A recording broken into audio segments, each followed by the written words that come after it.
Welcome to the Inspiring Heights podcast. I'm your host, Vanessa Kaiser, and I am so excited to be here with you today.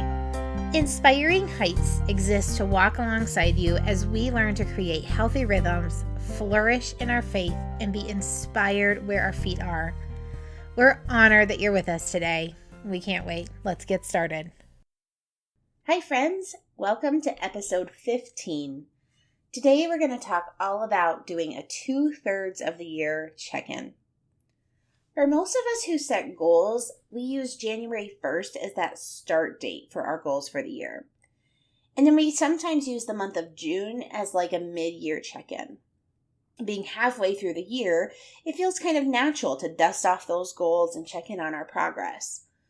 The problem is that June is right in the heart of summertime. We're busy, we're vacationing, we're swimming, we're perfecting our choco tans, and goals can sometimes just feel really far off in that less structured summer season. However, as August has arrived, we're now gearing back up for fall, and that structure begins to creep back into our lives. We're going to bed a little sooner, we're getting up a little earlier, and we're starting to build back the structure that we've maybe even just a little missed for the past couple of months.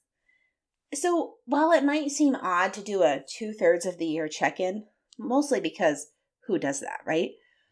I would actually argue that for the very reason I just said, August is an ideal month for mid-year check-in.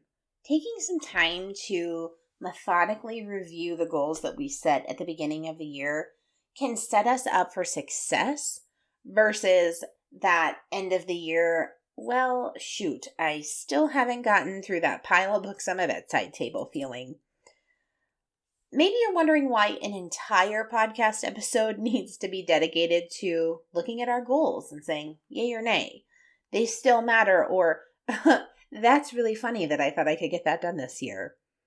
But I think I've learned a few tricks that I can share with you to help make this process a little bit more meaningful. First things first, we need to review our yearly goals and make sure they're still important. Can we be honest? When we write our goals between Christmas and New Year's, we tend to be enthusiastically optimistic about how many hours there are in a day. We also are generally coming off the excitement of the holidays and holding a great deal of anticipation for the upcoming year. All of that energy is great. I've said this before, but that week between Christmas and New Year's is one of my most favorite weeks of the entire year. But with that being said, as life begins to pick back up to its normal pace on January 2nd, some of those goals that we thought were important seem to lose their significance in the hustle and bustle of our day-to-day life. Doing this check-in in the month of August is a great time to just reevaluate. You've now lived through winter, spring, and summer. You have a super solid idea by this time of the year what is realistic and what is really maybe a pipe dream for another year. And not only can you evaluate for the time that you have to accomplish the goals that you set, but you can also do a review to ensure that they still matter to you. Reading 100 books a year can feel really important on December 31st, but 2/3 into the year, you may realize you actually despise reading. Listening to podcasts is much more enjoyable. Can I just pause here and say, sister, be free. The only person holding you to that goal is you. Now, I'm not saying you should dismiss a goal because it's pushing or stretching or growing you. All of those things are uncomfortable, but they're beautiful. But if a goal is just downright miserable, it might be time to set it free. One way to determine this, if a goal is simply enjoyable or you're just walking through the uncomfortableness of growth, is to go back and evaluate the purpose of the goal that you started with. Was reading 100 books an attempt to help you relax at the end of the day? Or was it to make you a more well-informed citizen, mom, wife, Christian, leader? The next question then is the goal serving the purpose that you intended? So let's say the goal's purpose was relaxation and you literally hate reading. Adios, 100-book goal. It was nice to know you. I'll settle for the calm app and a cup of peppermint tea for my relaxation methods. Thank you very much. But let's say that the goal was to become more well-informed. When you overlay that second question over the goal, is reading 100 books helping me to become more well-informed? You can really determine here if it's worth the stretching or if it isn't. If you've learned a ton and absorbed what you read, maybe this is just the discipline that you've been needing. On the other hand, if you aren't retaining anything you've read, you aren't only behind on your book reading goal, it actually isn't serving the underlying purpose. I would encourage you here, if you go through this exercise and determine that your goals need to change, consider what you could replace the goal with to get you closer to your actual targeted purpose. Like switching from reading 100 books to listening to 100 podcast episodes on motherhood, Christianity, leadership, whatever that is for you. All right. Once you've reviewed your goals, scratched some of them out, written new ones, it's time to prioritize. Remember that little trick that I talk a lot about, naming the most important thing? Yeah, that totally applies here. By this stage in the goal check-in process, I am, and I assume or hope that you will be, feeling revitalized and excited again. We've pivoted to match the reality of our year, and these goals are now feeling much more likely to be achieved and to really matter. The thing is, even if we've pared down, crossed off, or added to get to a more meaningful list of goals, they're likely still aimed at a few different targets. Things like reading 25 books, doing a deep clean of the entire house, and saving X amount of dollars for a vacation fund by the end of the year. Those are really good goals. They are specific, measurable, attainable, relevant, and time-bound.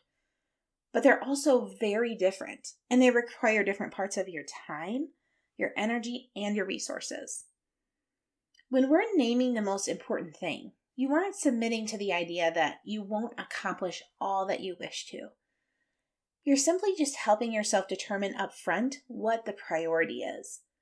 This is so that when school activities consume more time than we had planned, or work hours unexpectedly increased, or we get that summons for jury duty for 3 whole months, we can now build our rhythms and routines in a way that set ourselves up for reaching the goals that matter the most. Prioritizing is done with the information that you've already gathered, and maybe written down if you're an analog person.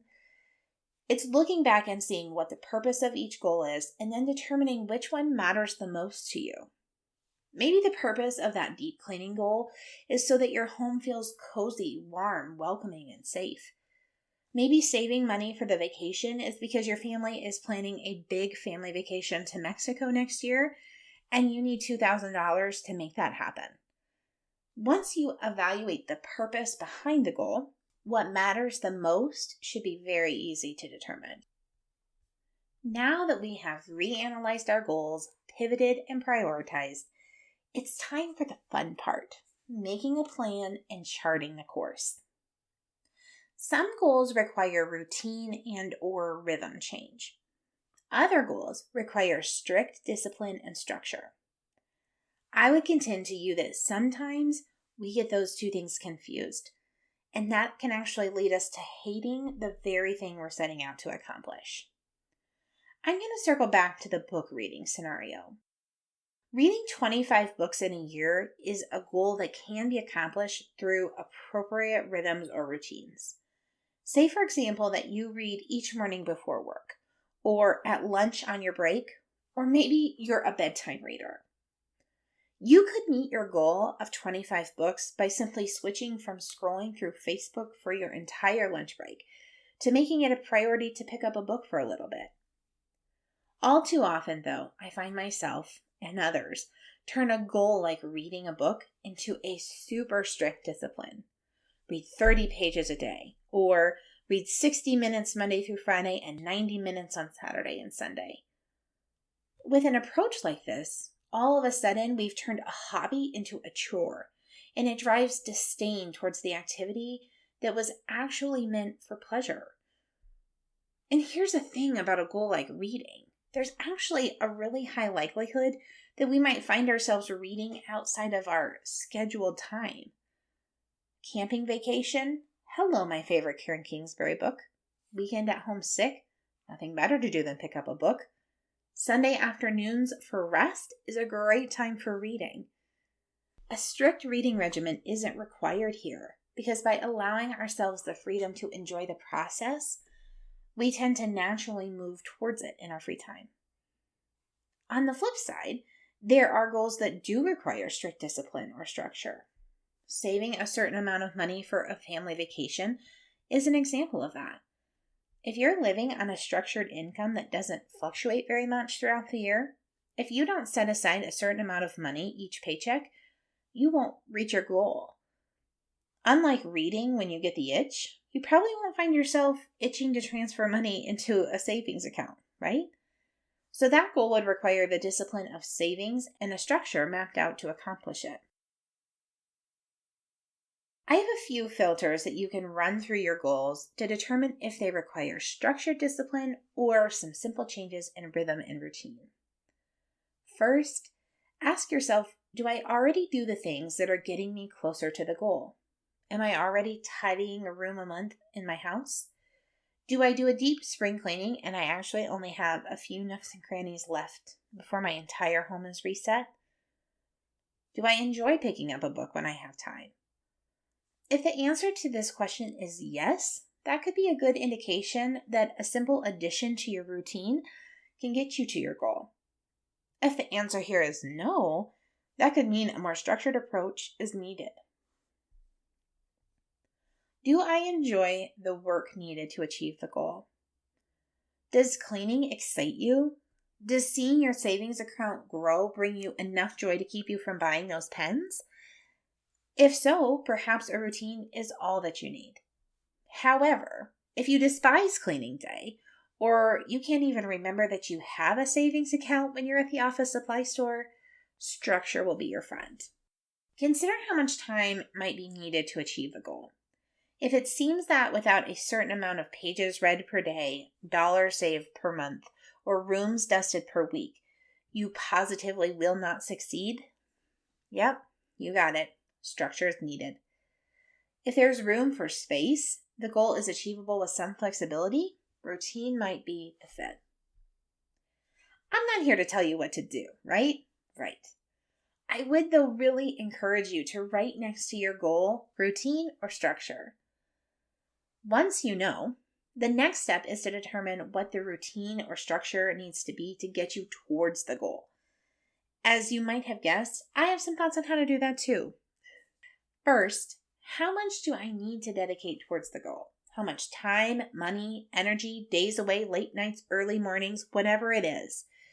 Starting with how much will help you to determine the where, the when, and the how. So where does the how much fit into my life? I need to read 5 books a month from now to the end of the year to accomplish my goal. Where does reading time fit best into my schedule? Where does finding the books I want to read fit into my schedule? Consider the goal in its entirety and all the little details that are involved, and then decide where it fits. There are 2 things to consider when you're thinking about the when. When does it fit in my life, and when does it need to be accomplished by? We've been aimed at year-end goals, but perhaps you have a goal that has to be completed before the other one can be accomplished. If so, you'll want to map out when that needs to happen. The other when it fits in my life, will help you mark out the space. Put money in my savings account monthly. Focus on one zone of the house for deep cleaning per week. And then the how. How do I make this happen? You've already decided if it's structured or routine. You know when, where, and how many. Now you write down the how.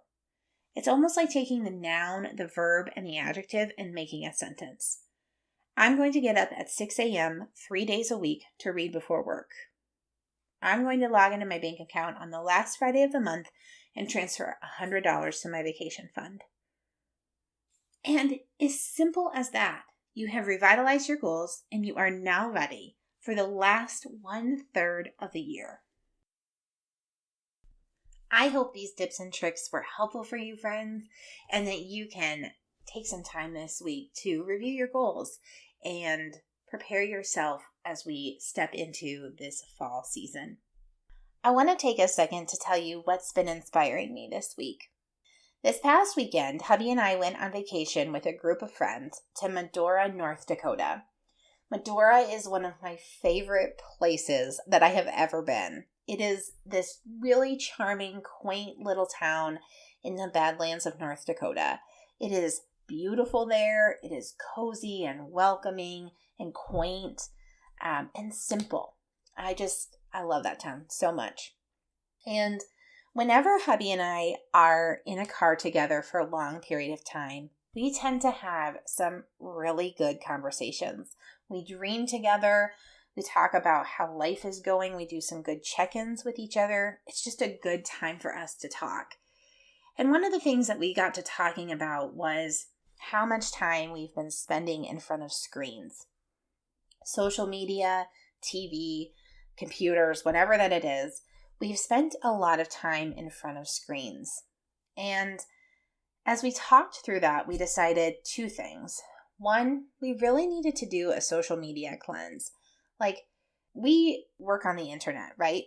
This podcast is on the internet and I communicate with you guys through social media, and I'm not going to stop doing that. But what was happening is we had gotten into a rhythm where we were on social media a lot. It was consuming a lot of our time. And so we're like, hey, we just need to pause that for a little bit and give ourselves some space to think and be free of comparison and just all the things that come with being on social media. And the second thing is, hey, we want to limit the amount of TV that we watch every night. It can be really easy to get into the habit of coming home after a long day, eating supper and watching TV and then going to bed and doing it all over again the next day. And we're like, man, it's just not what we want. We want to be really mindful of the time that the Lord has given us. We want to have more time where we can be in good conversation with each other and pursue other things that matter to us way, way more than sitting in front of a screen. So when we got home this week, we have not been on social media except for work-related type things. And we have really, really, really limited the amount of TV that we're watching. And I just have felt so much freedom to enjoy the evenings, not be distracted. When Ben is talking to me, I'm not distracted. I'm not distracted by my phone because I'm not looking at anything. I'm not distracted by the TV because it isn't on. I can give my full attention to him. I can give my full attention to our dogs. And it's just been very freeing. So that's what's been inspiring me this week, friends. Take a second and consider what's been inspiring you this week. I want to take just a second to remind you that the Inspiring Heights giveaway is live. There's a couple of ways that you can get your name in the drawing. First, visit our website at inspiringheights.org, hover your mouse over the Contact Us link, select Email Sign Up, and fill in your information. We are now releasing our monthly newsletter, Inspiration from the Moment, at the end of every month. The other ways you can get your name in the drawing is by leaving us a review on the platform that you listen to the Inspiring Heights podcast and share us on your social media accounts. The drawing will take place once the podcast has hit 650 downloads. Friends, thank you so much for being here today. It means the world to us. Hey, you can check us out on Facebook or Instagram at Inspiring Heights. If you haven't already, subscribe to the podcast so that you never miss an episode. And if you're so inclined, go ahead and leave us a review. This helps for new listeners who haven't heard the podcast to kind of get a feel for what the show is like before they even hit play. If you have friends who aren't yet subscribers, share this with them if this is something you think that would be helpful and encouraging to them. Okay, friends. Until next time, take a deep breath and be inspired where your feet are. Bye for now.